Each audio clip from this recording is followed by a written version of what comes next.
भारताच्या सामाजिक आणि राजकीय इतिहासात बाबासाहेब आंबेडकर यांनी केलेले कार्य अत्यंत महत्त्वाचे मानले जाते. समाजातील शोषित, वंचित आणि कामगार वर्गाच्या हक्कांसाठी त्यांनी आयुष्यभर संघर्ष केला. त्याच संघर्षाचा एक महत्त्वाचा भाग म्हणजे त्यांनी स्थापन केलेला इंडिपेंडंट लेबर पार्टी म्हणजेच स्वतंत्र मजूर पक्ष. या पक्षाच्या माध्यमातून बाबासाहेबांनी कामगार, शेतकरी आणि दलित समाजाच्या प्रश्नांना राजकारणात स्थान दिले. 1937च्या निवडणुकांनंतर या पक्षाच्या आमदारांच्या अभिनंदनासाठी 30 मे रोजी परल मैदान येथे बाबासाहेबांची एक मोठी सभा झाली होती. ही सभा त्या काळातील सामाजिक जागृती आणि राजकीय परिवर्तनाचे प्रतीक मानली जाते. 1930च्या दशकात भारतात ब्रिटिश राजवट होती आणि समाजात जातीभेद, आर्थिक विषमता आणि अन्याय मोठ्या प्रमाणात होता. दलित समाजाला शिक्षण, नोकरी आणि सामाजिक सन्मान मिळवण्यासाठी अनेक अडचणींचा सामना करावा लागत होता. कामगार वर्ग देखील खूप कठीण परिस्थितीत काम करत होता. या पार्श्वभूमीवर बाबासाहेबांनी 1936 साली स्वतंत्र मजूर पक्षाची स्थापना केली. या पक्षाचा मुख्य उद्देश कामगार, शेतकरी आणि दलित समाजाच्या हक्कांसाठी संघर्ष करणे हा होता. बाबासाहेबांचा विश्वास होता की समाजातील दुर्बल घटकांना न्याय मिळवून देण्यासाठी राजकीय शक्ती मिळवणे अत्यंत आवश्यक आहे. 1937 साली ब्रिटिश सरकारने प्रांतिक निवडणुका घेतल्या. या निवडणुकांमध्ये स्वतंत्र मजूर पक्षाने सक्रिय सहभाग घेतला. बाबासाहेबांच्या नेतृत्वाखाली या पक्षाने अनेक जागांवर उमेदवार उभे केले.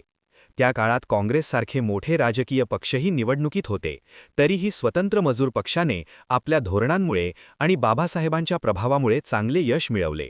या निवडणुकीत स्वतंत्र मजूर पक्षाचे अनेक उमेदवार विजयी झाले आणि ते विधानसभेत पोहोचले. या विजयामुळे कामगार आणि दलित समाजामध्ये मोठा उत्साह निर्माण झाला.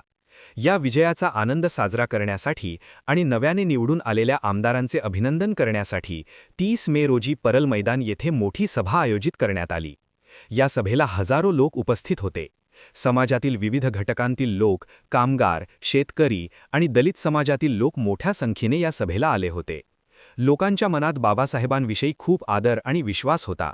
त्यामुळे ही सभा एक प्रकारे जनतेच्या आशा आणि अपेक्षांचे प्रतीक बनली होती. या सभेमध्ये बाबासाहेबांनी अत्यंत प्रभावी भाषण केले. त्यांनी लोकांना सांगितले की निवडणुकीतील विजय हा फक्त सुरुवात आहे आणि खरा संघर्ष अजून पुढे आहे. त्यांनी स्पष्टपणे सांगितले की स्वतंत्र मजूर पक्षाचा उद्देश केवळ सत्ता मिळवणे नाही, तर समाजातील अन्याय दूर करणे आहे.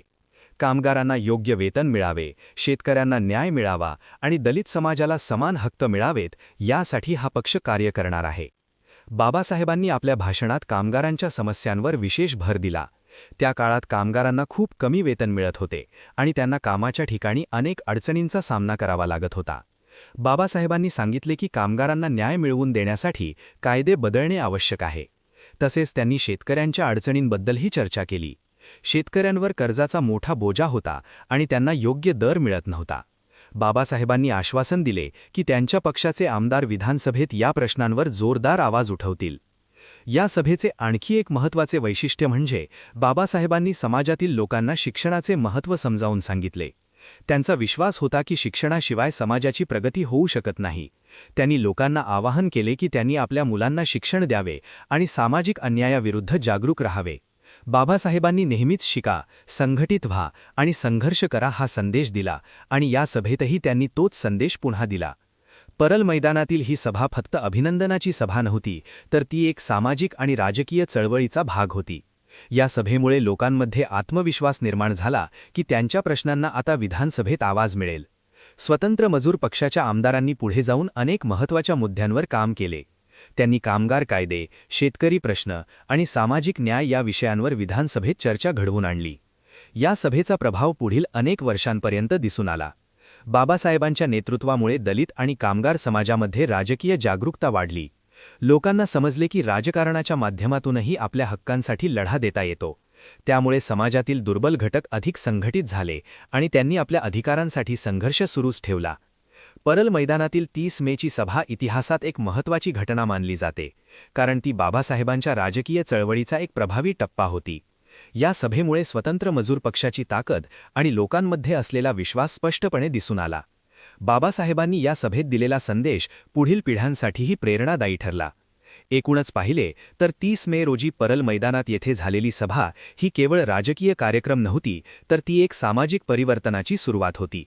या सभेमुळे समाजातील शोषित आणि वंचित लोकांना नव्या आशा मिळाल्या. बाबासाहेबांनी दाखवून दिले की संघटित प्रयत्न आणि योग्य नेतृत्वाच्या माध्यमातून समाजात मोठा बदल घडवून आणता येतो.